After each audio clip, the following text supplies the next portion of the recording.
Evangelio de nuestro Señor Jesucristo según San Mateo. Los discípulos se acercaron a Jesús y le dijeron: ¿Por qué les habla por medio de parábolas? Él les respondió: A ustedes se les ha concedido conocer los misterios del reino de los cielos, pero a ellos no. Porque quien tiene se le dará más todavía y tendrá en abundancia, pero al que no tiene se le quitará aún lo que tiene. Por eso les hablo por medio de parábolas, porque miran y no ven, oyen y no escuchan ni entienden. Y así se cumple en ellos la profecía de Isaías que dice: Por más que oigan, no comprenderán, por más que vean, no conocerán. Porque el corazón de este pueblo se ha endurecido. Tienen tapados sus oídos, han cerrado sus ojos, para que sus ojos no vean y sus oídos no oigan, su corazón no comprenda y no se conviertan, y yo no los sane. Felices en cambio los ojos de ustedes, porque ven, felices sus oídos, porque oyen. Les aseguro que muchos profetas y justos desearon ver lo que ustedes ven y no lo vieron, oír lo que ustedes oyen y no lo oyeron. Palabra del Señor. El Evangelio nos muestra la característica de las parábolas. Habíamos dicho que la parábola tiene forma de cuento, pero abre una profundidad detrás enorme que implica muchas aristas, facetas, y a su vez un diálogo con el Señor, ¿no? Entre uno y el Señor que alumbra realidades de nuestro camino. San Agustín, de su conocimiento intelectual, le impedía ver en estas parábolas y creía que era cosas de niños, un sembrador que siembra, un tesoro en el campo. Pero la oración de Santa Mónica hace que un día caiga ese velo y ve esa profundidad.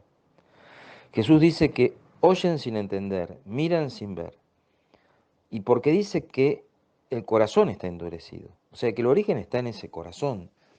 Tiene algo de entendimiento el corazón, pero fundamentalmente es voluntad, y en este sentido implica la humildad y el orgullo. Cuando el corazón es orgulloso, se parapeta en su conocimiento, en sus criterios, y no ve.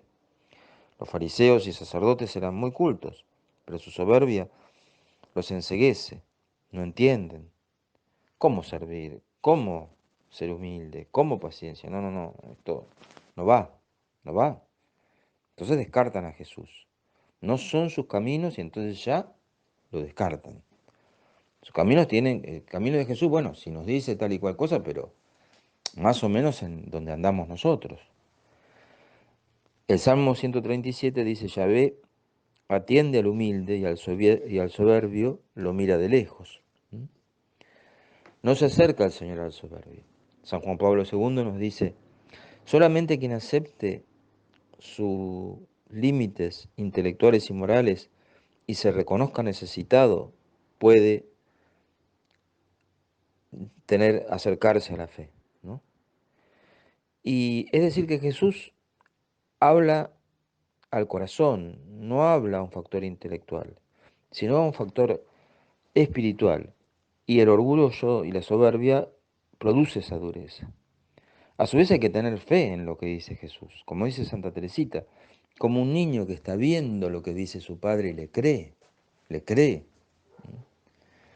Si Jesús dice que el camino es la paciencia, es la paciencia. Si dice que es la humildad, es la humildad. Y así sucesivamente. Si hay que dar la otra mejilla, hay que dar. Ese camino me va produciendo un crecimiento espiritual. Me abro y si no, ya cierro el camino. Hay que creerle a Dios para poder entender su mensaje, desde una actitud humilde. Entonces, a la medida que veamos nuestra pequeñez, nuestros fallos, nuestras debilidades, nuestro pecado, la necesidad de Dios, entonces, desde esa posición, desde esa humildad, rezando, orando mucho para ser iluminados por el Espíritu Santo a través de María, entonces escucharemos y veremos, se abrirá nuestro entendimiento.